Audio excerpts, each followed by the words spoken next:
여러분 반드시 합격하실 겁니다.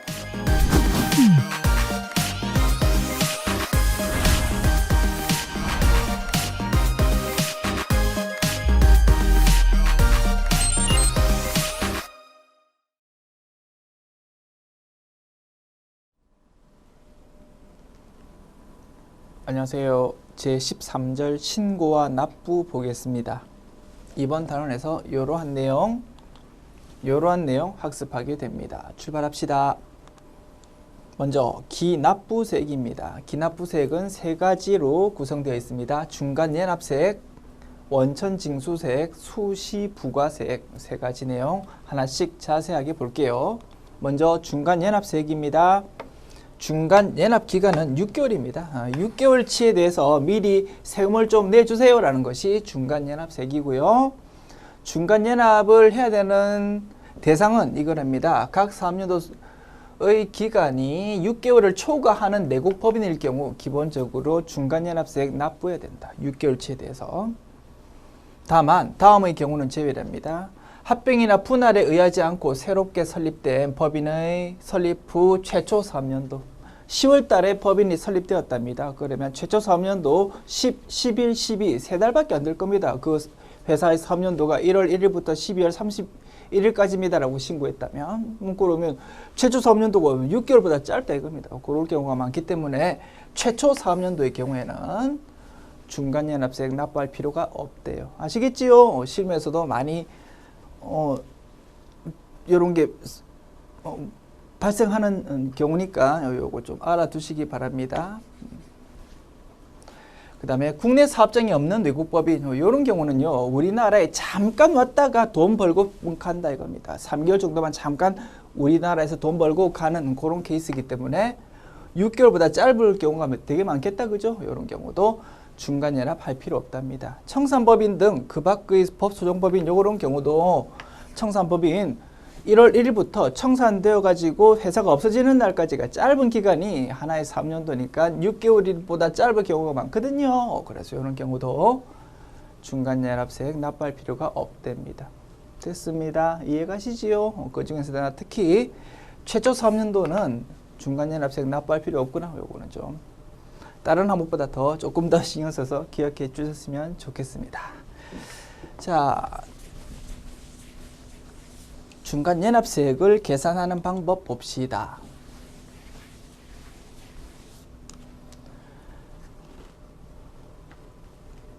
두 가지 방법이 있답니다. 첫 번째 방법은요.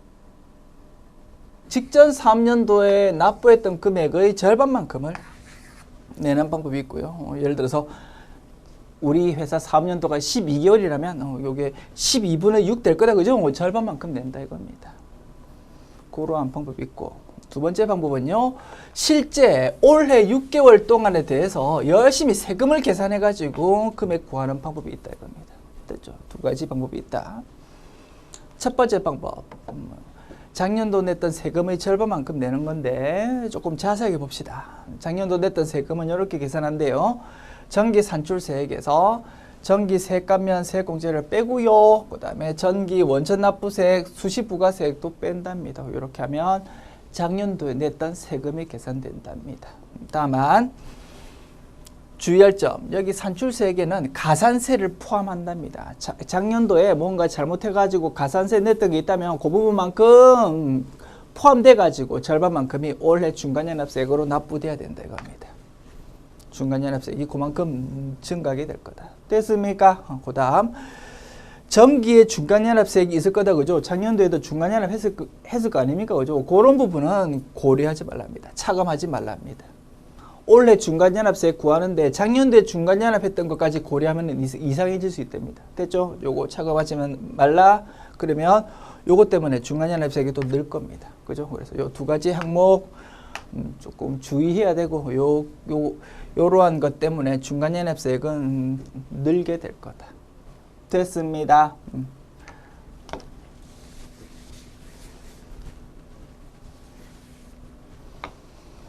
두 번째 방법은 올해 6개월의 실적을 가지고 실제로 올해 장사가 얼마나 잘 됐는지 세금 계산해 본다 이겁니다. 6개월 가지고 열심히 과세표준 구해 가지고요.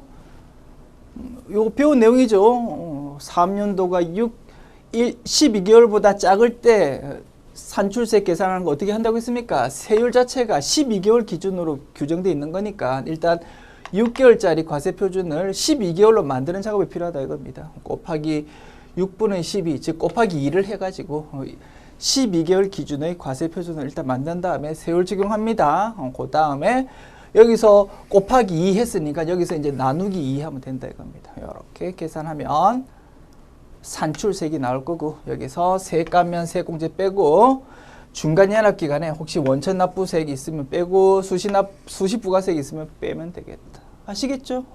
됐습니다.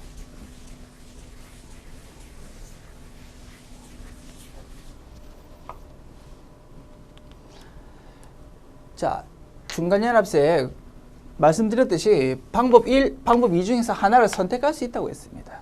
여기 원칙인데 예외가 있습니다. 예외 요것도 좀 잘 기억해 주세요. 실무에서 많이 사용되는 개념일 겁니다. 직전 사업년도에 산출세액이 없는 법인은 산출세액이 없다는 말은 결국은 작년도에 납부한 법인세가 하나도 없을 거다고 그 말일 겁니다. 됐습니까? 작년도에 냈던 법인세가 하나도 없다면 반드시 방법 2로 즉 중간연합기간의 가결산으로 즉 올해 6개월의 실적 가지고 열심히 가결산 세금 계산해 가지고 구하는 방법 그 방법 2만 적용 가능하다 이겁니다. 방법 1을 적용하는 순간 올해 중간연합세액이 0이 돼버릴 거니까 이해가시지요? 그래서 작년도 산출세액이 없는 법인은 반드시 방법 2로 적용해라.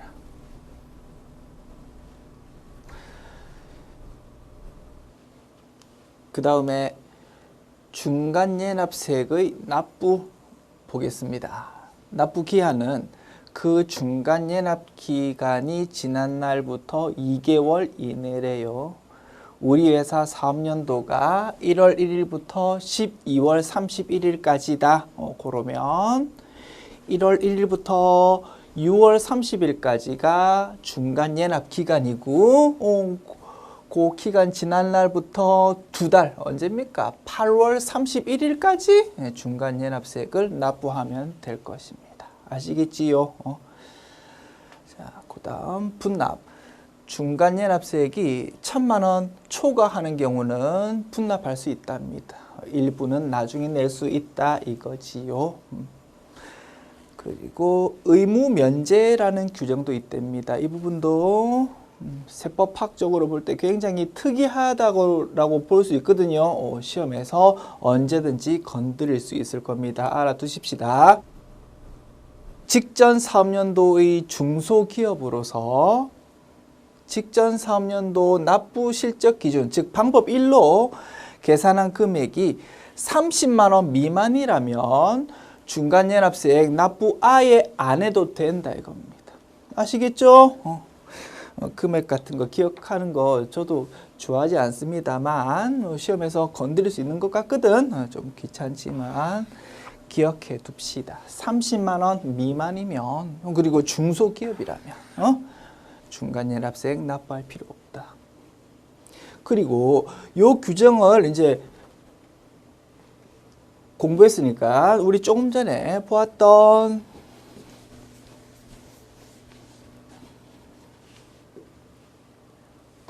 중간연합세액 계산의 예외 규정 요거를 해석을 조금 보완해야 될 겁니다. 자, 직전 사업년도 산출세액이 없는 법인 요런 법인은 방법 1로 계산한 금액이 0원이다. 그지? 그때는 반드시 방법 2로 계산하자라고 했는데 중소기업이라면 방법 1로 계산한 금액이 30만 원 미만일 경우 아예 중간연합세액 납부할 필요 없으니까 그지? 요 규정 중간연합세액 계산의 예외 규정을 해석할 때 이제 앞으로 우리는 이렇게 해석해야 될 겁니다. 요 규정이 적용되려면 중소기업 아닐 경우가 요 규정이 적용될 것이다.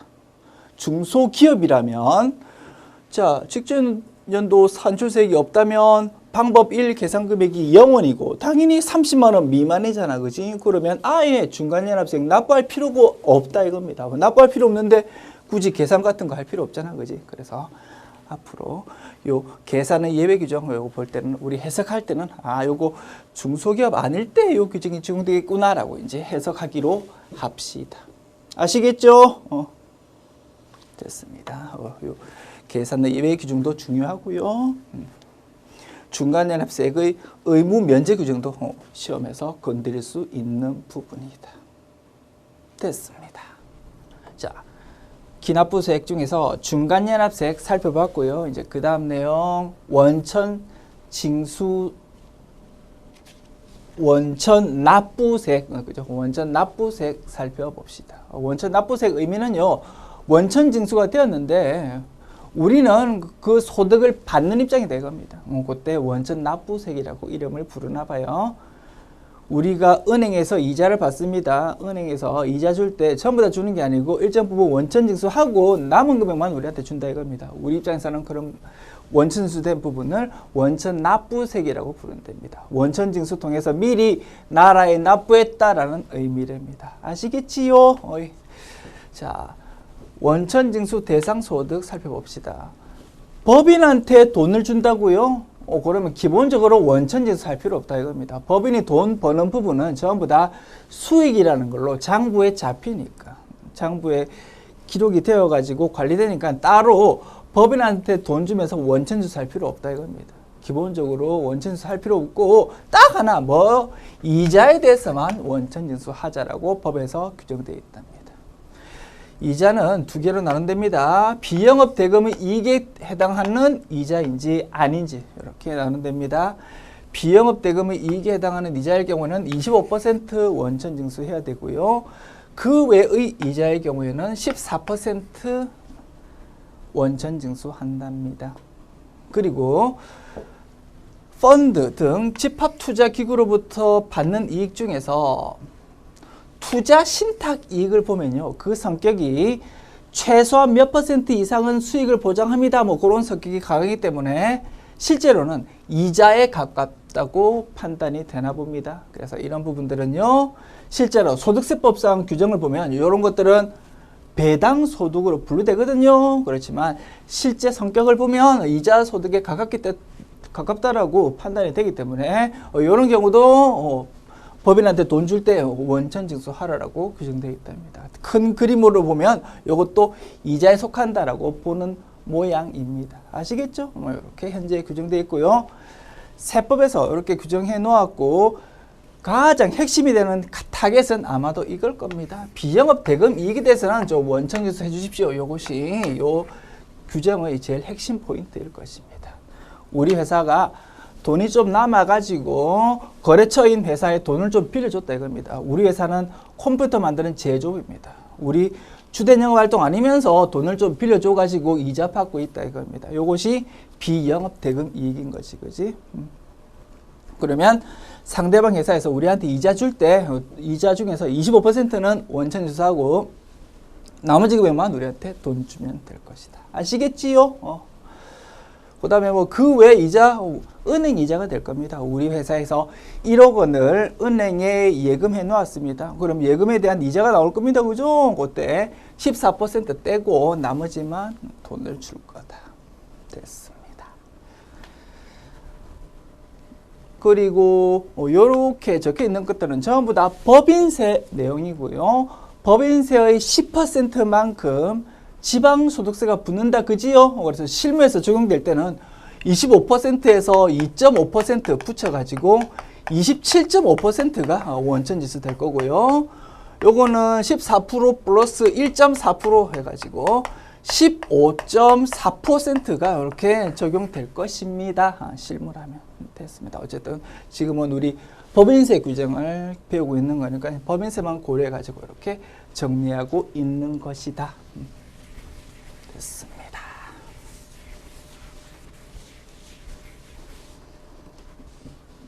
지울게요.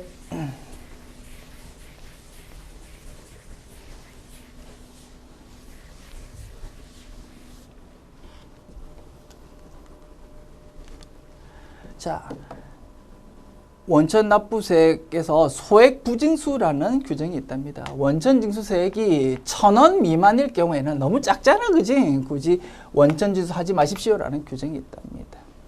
그럼 은행 이자 받을 때 생각해 봅시다.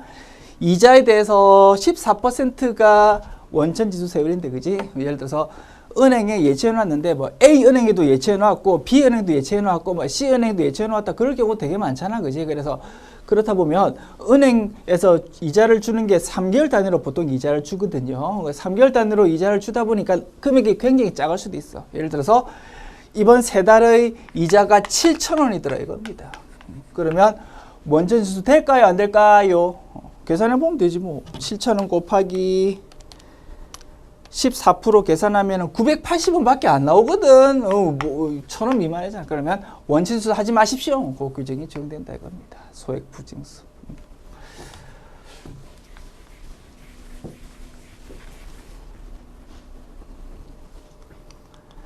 자, 그다음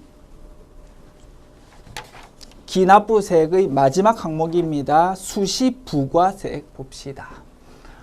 과세기간은 법인이 다음 중 어느 하나에 해당하는 사유로 법인세를 포탈할 우려가 있다고 인정되는 경우에는 수시로 그 법인에 대한 법인세를 부과할 수 있답니다. 언제 튈지 모를 것 같다 그러면 빨리 세금 걷어야 되겠다 이겁니다. 아시겠지요? 이런 경우랍니다. 신고를 하지 않고 본점을 이사 갔답니다. 여기 있다가 갑자기 저렇게 이사 가놓고 신고도 안 했대. 과세관청이. 언제 튈지 모르겠다, 그지? 빨리 세금 걷어라 이겁니다. 사업 부진, 기타의 사유로 인해서 휴업, 폐업 상태에 있는 경우, 뭐 이거 세금 언제 낼지 모르겠다, 그지? 빨리 부과해야 되겠답니다. 기타 조세를 포탈할 우려가 있다고 인정되는 상당한 이유가 있는 경우, 아시겠지요? 이런 경우 세금을 빨리 걷어들이는 것이 수시 부과세액이다.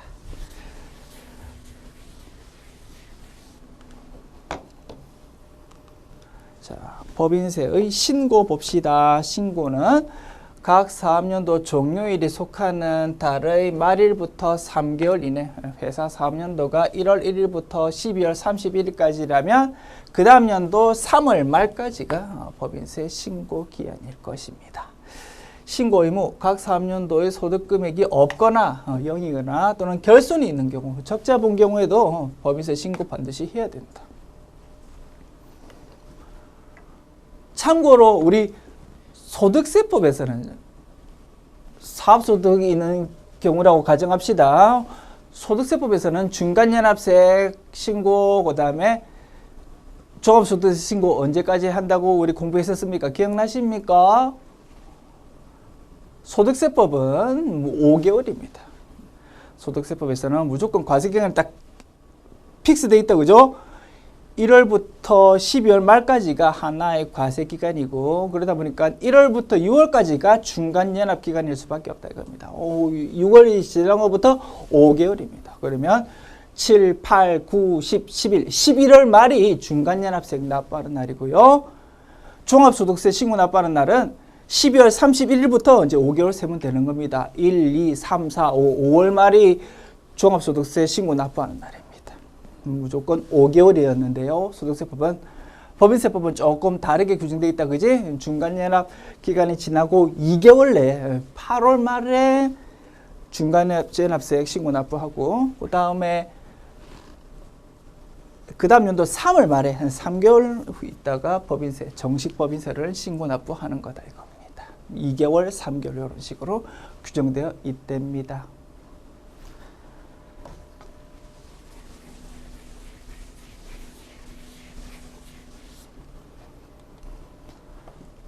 자, 법인세의 신고 제출 서류 볼게요. 법인세 과세 표준 및 세액 신고서 당연히 제출해야 되겠고요. 필수적 첨부 서류가 정해져 있답니다. 이러한 필수적 첨부 서류를 미처음부하면은 무신고 가산세가 적용된답니다. 엄청 무섭다, 그지? 그래서 중요하다 이겁니다. 잘 정리해 둡시다. 재무상태표, 손익계산서, 이익잉여금 처분계산서 요 세 가지를 첨부해야 된답니다. 우리가 일반 기업회계 기준에서 규정하고 있는 거기서 배웠던 5가지 재무제표의 종류, 그거하고 좀 다르다, 그지? 그래서 잘 알아두어야 되겠다 이겁니다. 별표 쳐두시고요. 그 다음에 우리가 실기편에서 열심히 공부하게 되는 그 각종 법정 서식들, 그거를 세무조정 계산서라고 부르거든요. 그것도 반드시 제출이 돼야 된답니다. 이런 것들이 필수적 첨부 서류. 그리고 그 밖의 첨부 서류 이런 거는 뭐 제출하면 좋고 안 해도 그만 뭐 그런 거라고 보면 되겠네요. 현금 흐름표가 해당된답니다. 여기에 외부 감사 대상 법인에 한한다고요. 외감업체라고요? 그러면 현금 흐름표를 좀 작성해 주면 고맙겠습니다. 라고 규정되어 있답니다. 그 다음에 세무조정 계산서의 부속 서류들이 몇 가지 있답니다. 주로 계정 과목에 대한 명세서 같은 겁니다. 그런 것들을 제출해 주면 고맙겠습니다. 라고 규정되어 있답니다. 됐지요?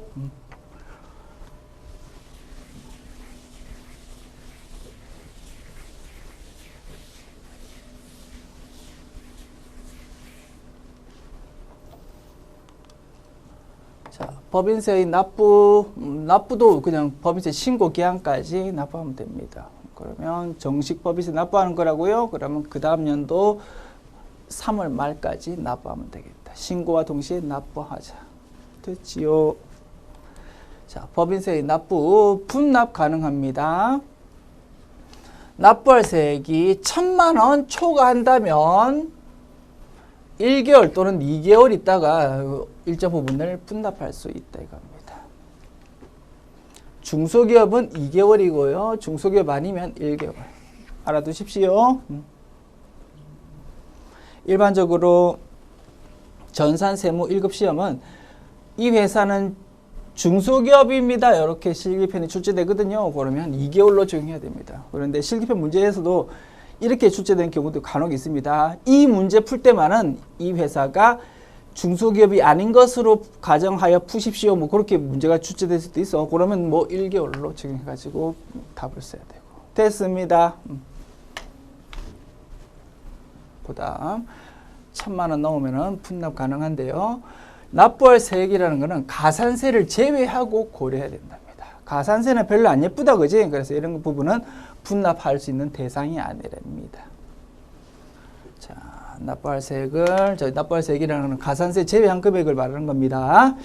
1,000만 원 초과 2,000만 원 이하일 경우에는요, 분납할 수 있는 금액이 1,000만 원 초과하는 금액이랍니다. 일단 1,000만 원은 정식 신고 납부 기간에, 즉 3월 말에 일단 납부해주고, 나머지 부분, 1,000만 원 초과하는 부분을 1개월 또는 2개월 있다가 분납할 수 있다고 합니다.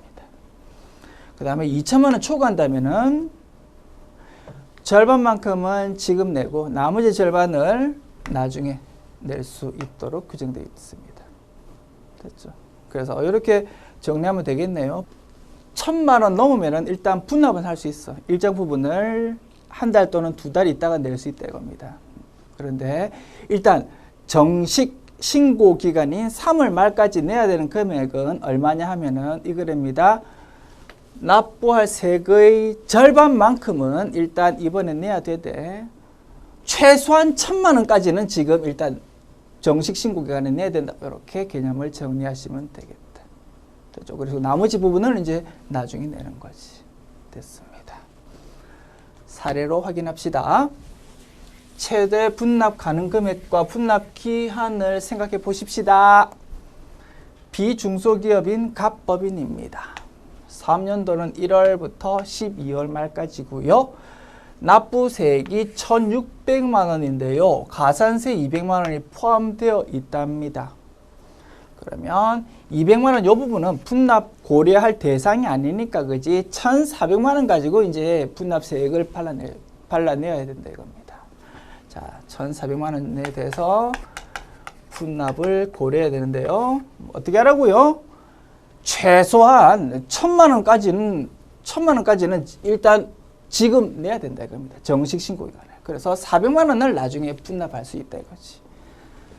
비중소기업이니까 분납을 언제 한다고요? 한 달 있다가 한답니다. 그러면 4월 말에 400만 원 내면 되겠다.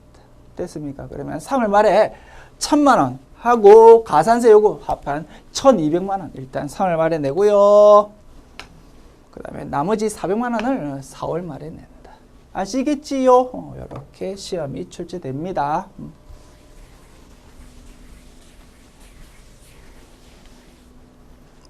사례 2번. 최대 분납 가능한 금액하고 분납 기한을 생각해 봅시다. 이번에는 중소기업인 을법원입니다. 3년도 1월부터 12월 말까지고요. 납부세액 3,200만 원이고 여기 가산세 200만 원 포함되어 있답니다. 그러면 분납 가능한 금액 고려할 때 3천만 원 가지고 일단 생각하는 거다 이겁니다.